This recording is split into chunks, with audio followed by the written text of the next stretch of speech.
We will get there. Now the topic for tonight is Jesus, our healer and deliverer. And so that's why I said I wanted to do something. I have received a lot of information regarding revelations received by individuals. And I want to act upon the revelation. You know, the revelations point to the fact that we need to pray. Hallelujah. For certain individuals. Tonight, if you are sick, you are going to be healed.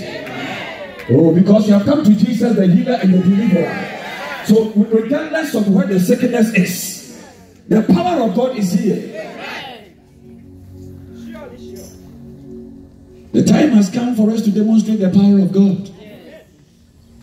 As part of my introduction, I want to say that the children we see, I said it before, they don't want history. Amen. I tell people I'm tired of history. Let God do something today. Hallelujah.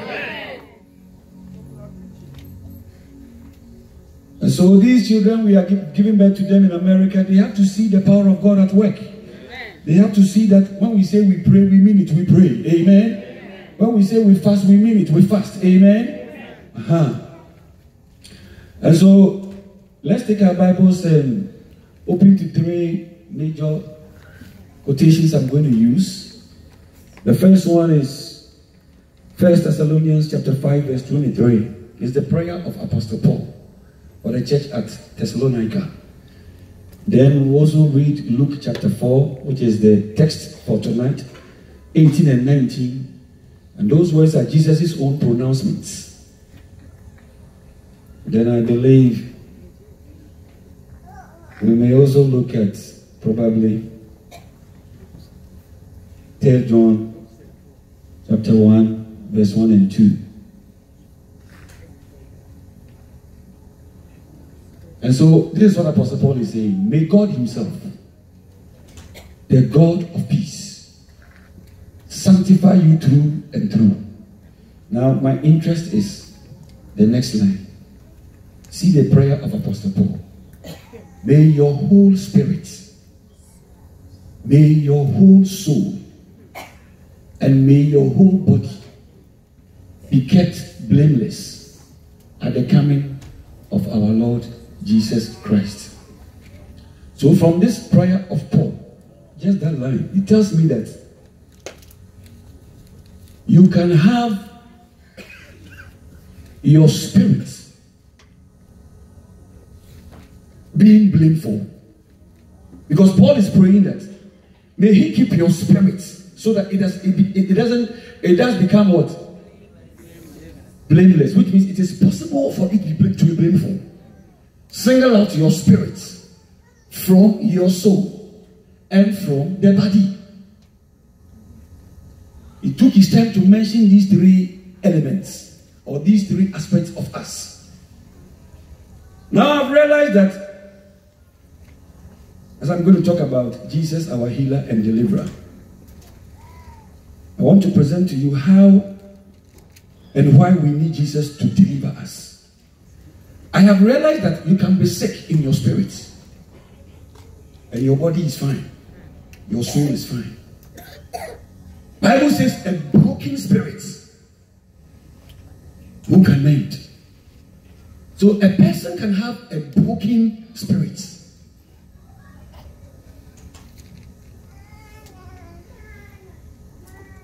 When you come to your soul, I have seen that you can also be sick in your soul, but your body is fine. That is why you can see somebody who is a scholar. He has everything, but he decides to commit suicide. Check it out. There's nothing wrong with the body, but the soul, which has to do with your mind, your emotions. So some people get sick at the emotional level, mental level. So the prayer of Apostle Paul is deep.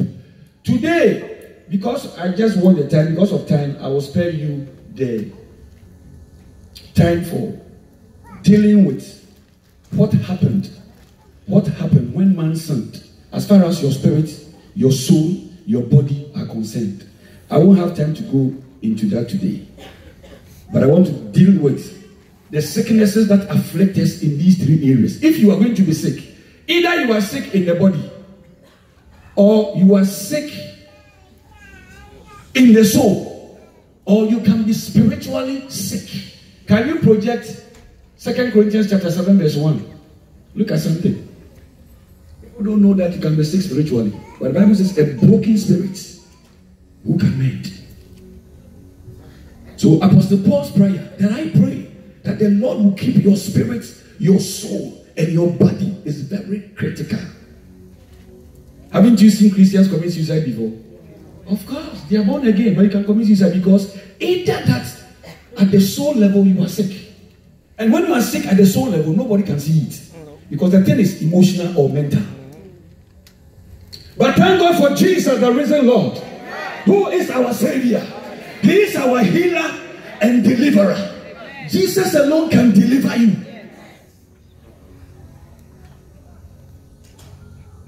That's why there are some sicknesses, when you take it to hospital, the doctor can tell us for this one, I have done everything, because he's doing the diagnosis in the physical realm. He himself can tell you that, Charlie, this one day, we have done our best. If you have any other alternative, go and look for it. Yeah. The doctors, they are aware. So, therefore, Apostle Paul is saying, since we have these promises, dear friends, let us purify ourselves from everything that contaminates what? Oh, read it for me. Body and what? Tell somebody your spirit can actually be contaminated.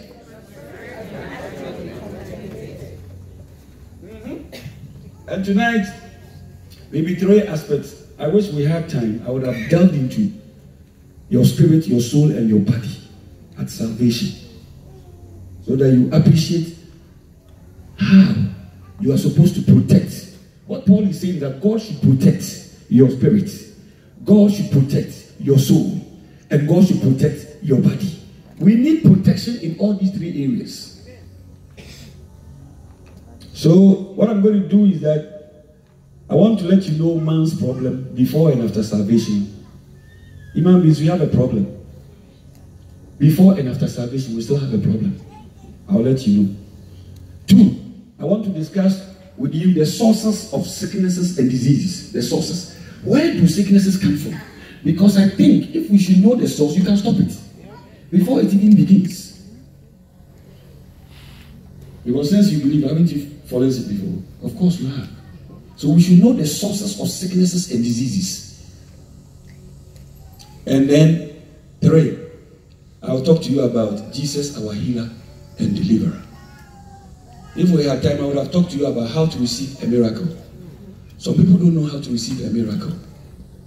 That is why the Bible says that even the people, the whole city of Nazareth, when Jesus was born, he never performed a miracle. Because they didn't know how to receive a miracle. Yeah, read your Bible. The whole city of Nazareth never experienced any miracle from Christ. So there is a way that you can receive a miracle, but I don't know if there's time. I will deal with it. If there's no time, we will handle this one. So I just wanted you to know that a person's spirit can be contaminated. And so the prayer of Paul is very essential. The prayer of Paul. So now let's start with man's problem before and after salvation. You know already, but I just want to highlight a few things. Now let me say this. Pentecost, we must always be willing to learn. In this world, see, God says that knowledge will increase. Whether we like it or not, I say the knowledge of the Lord, it shall increase. And the Bible says, Habakkuk chapter 2 says, it shall be like the waters that covers the sea.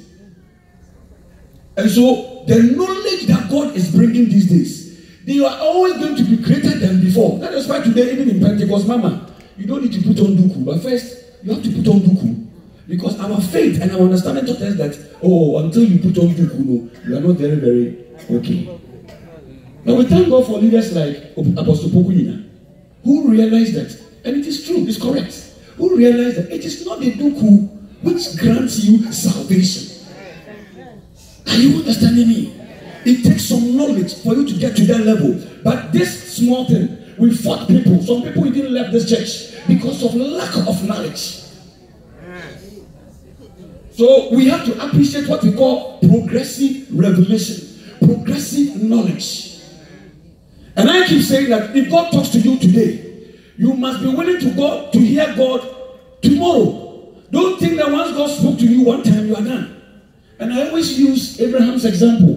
When Abraham started from home, God said, take Isaac, the son that you love, go and sacrifice him at a place I will show you. Obviously, he's talking about Mount Moriah. So the first instruction to Abraham is that go and sacrifice the boy. So if you hear God one time, and you think hearing God one time, you are done, it's over. You are going to cause destruction. So when he took Isaac to the mountain top, based upon that one word, even Abraham thinks he's about to obey God. If you don't have what we call progressive revelation, you can destroy in the name of thinking that you are obeying God. Amen. So when Abraham stood there, now God spoke a second voice. God gave another message. We call it present revelation. So there is the past revelation and there is a present revelation. So at the present revelation, God says, don't touch the boy. Opposite to what he started with from home. So if all you know is one past revelation, you are going to kill the new generation in the name of obeying God. Catch it. Catch it. We need that. No matter what I said, revelation to increase. You can't stop it. Amen. So I pray that God will grant you illumination. God will grant you revelation. Even as you hear his voice, may you receive revelation. May you receive understanding. Oh, when upon started the word, say Jesus, he had to breathe upon the disciples and they received understanding. There is something that God can do to you, that you can receive divine understanding. Amen. When the Holy Ghost broods over you, you will be illumined. Amen. So when you read the Bible, it's no longer English. Amen. But God is giving you the revelation behind those words. Because Jesus says, the words that I speak, they are spirits. They are not profane. They are spirits. Jesus said, tell somebody the words are spirits. Oh, Boston, I have heard it. Too much. Get ready for what is coming. Too much. Hallelujah. So listen. Genesis, let's start with Genesis 1:26. I want you to take note of this. Genesis 1:26. So I want to start with man's problem. Man's problem. We have a problem. Before after Jesus came, man has a problem. Then God said, and pay attention to every single word. You see, let us means plural. No, so. Let us, but the plural that is there, I'm interested in the second plural. Let us make man in my image. Now read it well. In what? The plural image. So the question is, what is the plural image of God?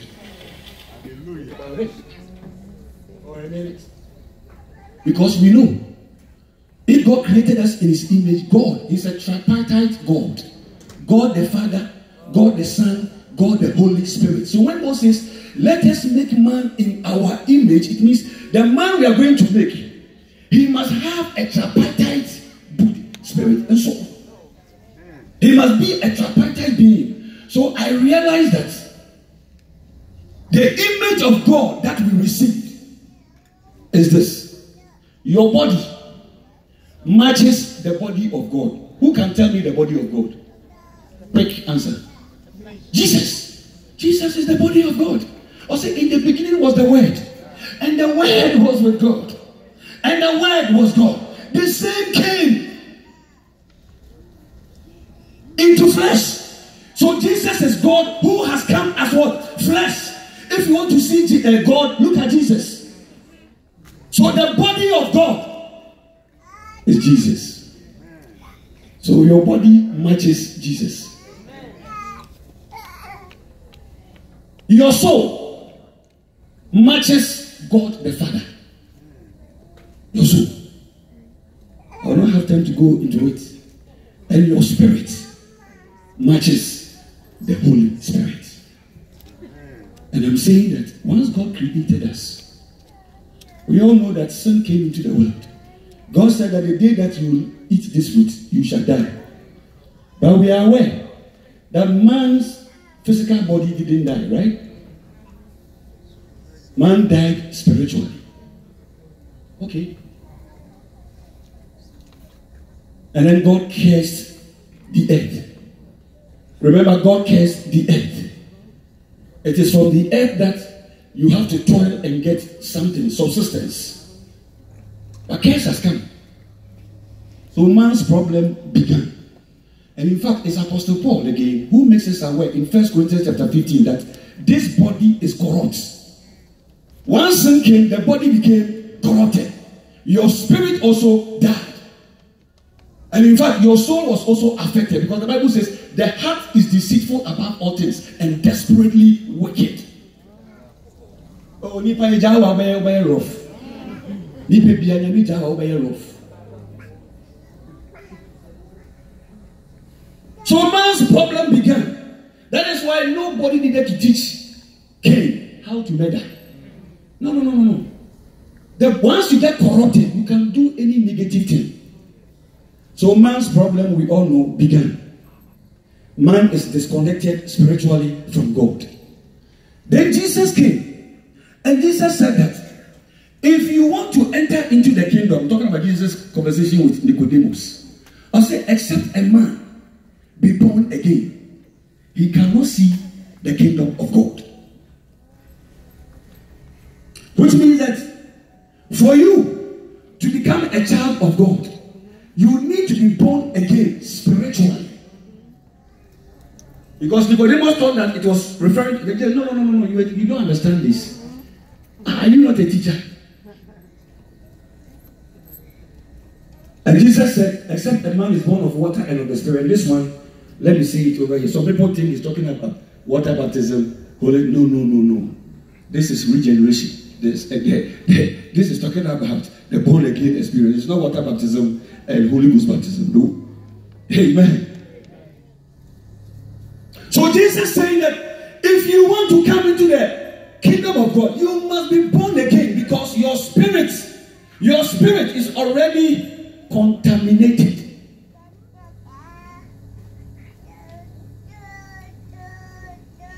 This is the problem of man. After salvation, we all know that it is your spirit. Listen, it is your spirit which is born again. Your body hasn't been born again. So the same body you have, Vic, is the same body you are carrying. I can assure you that since you got born again, the body has led you to commit some sins, right? Of course. Because the body is still weak. So Apostle Paul talks about the body in 1 Corinthians chapter 15. That a time will come when this corruptible body, will give way to incorruptible. But for now, you carry a corruptible body. Rebecca said, your body is susceptible to sin. Not only sin, now bring your mind to sicknesses, diseases, infirmity. That is why, let me ask you, let's be fair. Is it only unbelievers who get sick? Let's be fair. Because you live in this body, you can be the number one bishop. You can be the number one archbishop. You will be, even Elisha who got the double portion of the anointing. Bible says he got sick and he died. Because you live in this corruptible body.